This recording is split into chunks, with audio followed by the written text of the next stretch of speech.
Imagine you're on a swing, gently pushing back and forth. Ever wondered what makes you move? What keeps you going? Or why eventually you come to a stop?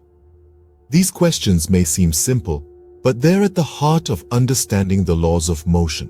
The first law, often called the law of inertia, states that an object at rest stays at rest, and an object in motion stays in motion unless acted upon by an external force. Think about when you're lounging on your couch, engrossed in a good book. You're not going anywhere unless something or someone gets you to move. That's inertia. The second law is about force and acceleration. It says that the force applied to an object is equal to the mass of that object times its acceleration. Here's an easy way to understand this. Picture carrying a grocery bag.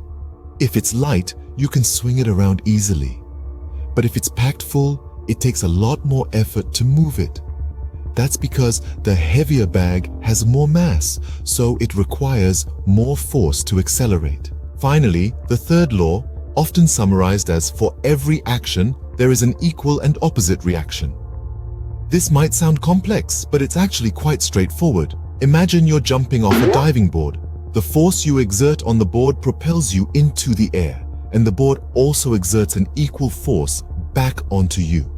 The action is you pushing down on the board, and the reaction is the board pushing you upwards. In summary, Newton's laws of motion explain why we move, how we move, and how different forces affect that movement.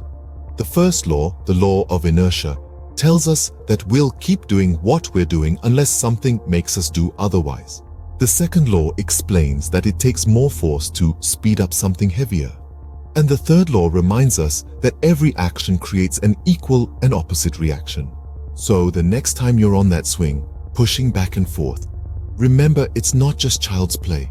It's physics in action, demonstrating the laws of motion that govern our everyday lives.